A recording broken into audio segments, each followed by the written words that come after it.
Hello everyone, and welcome to another video. Today we want to bake the animation of the car and export it as an FBX file. You might need this for any reason, and I have received so many questions regarding this. If you are a bike or aircraft rig user, this process is the same for you, and that's why you see this video in your playlist. So let's begin. I have animated a car on a path in a sequence. I have added some drift to make sure everything is recorded.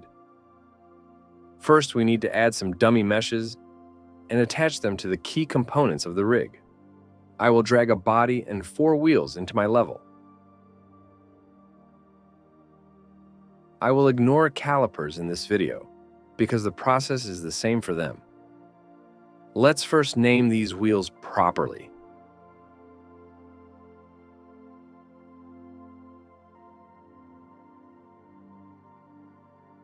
And then select all of these dummy meshes and zero out their location. I will add them to my sequence. And add an attached track to the car for one of them, while all the others are selected. This way it will be added for all of them. Did you notice the car went up when we attached these? We need to make them invisible to wheel tracing. Let's select them. And in the Details panel, search for tag. And under the actor tag, I will add the Ignore Trace tag. Now they are invisible to wheels, but their location is not correct because they are all attached to the root of the car. We should specify which component of the car these should be attached to. To do this, I will right-click on the attached track, go to Properties, and specify the component name here.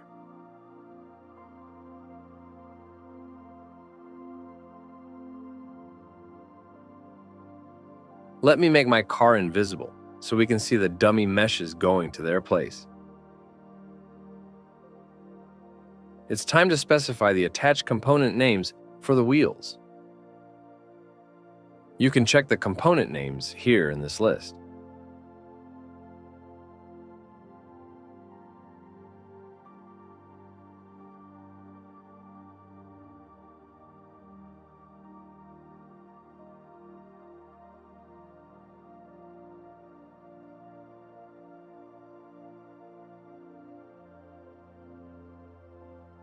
Now you can see, although our car is invisible, our dummy meshes are in place exactly where their corresponding components are. And they move just like the rig does.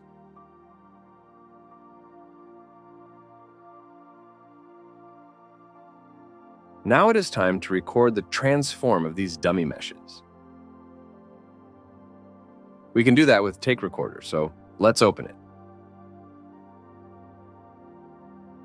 Add all your dummy meshes to the Take Recorder. When I open the Take Recorder, my previous sequence is closed and another empty sequence is opened, so the Take Recorder can record the transform of my dummy meshes in it. Let's take a look at some settings. If these settings were not here, like this, just click on this Gears button to bring them. The first setting is the Start at Current Time Code, and it should be off, so the recording starts at the first frame of the sequence. If it's on, the first frame of your sequence will be a gigantic number. The next one is Record Sources into Subframes. Turn this off. So all of these meshes will be recorded in the same sequence next to each other. Otherwise, a subsequence will be created for each of them. Then turn this toggle off, so the recording will not stop when it reaches the end of the sequence, and it continues recording if it hits this red marker. Now we're done with the Take Recorder settings. Let's make them go away and look at some settings for the actors. Select all of these meshes to see the settings for them.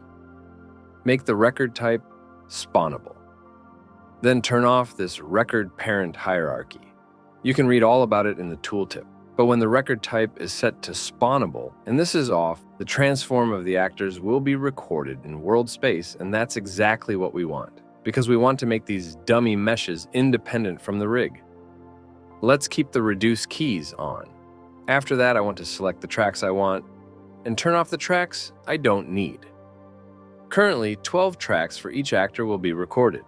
We only need the spawn track because they are set to be spawnable, and the transform track. I'll turn off every other property and only keep the ones I need. As I said before, when the take is being recorded, another sequence is open and we cannot open and play the sequence that our car is animated in it. So how can we play our sequence while the transform of the dummy meshes is being recorded? I will open my level blueprint.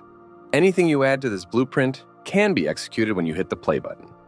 I will set a keyboard key so I can play my sequence when I press it. Let's choose the P key. Then I say when the key is pressed, create a level sequence player. I will drag the sequence I want to play into this node. Then I'll drag this pin and search for play. And just connect these two. Now when I play my level and hit the P key, the sequence will be played. Let's try it.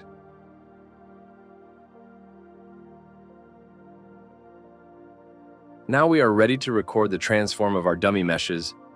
First, I will play my level, then I will hit the record button, wait for it to start recording, and then hit the P key.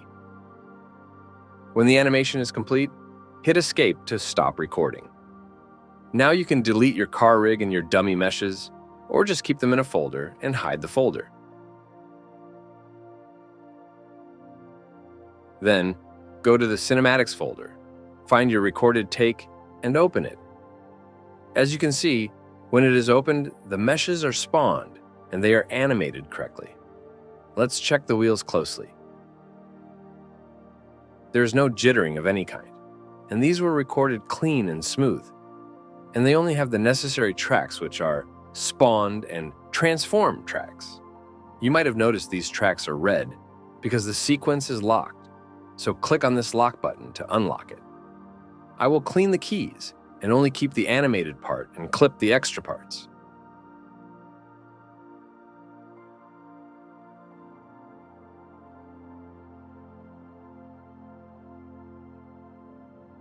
Now I have a clean, usable sequence that I can export and use in other software packages.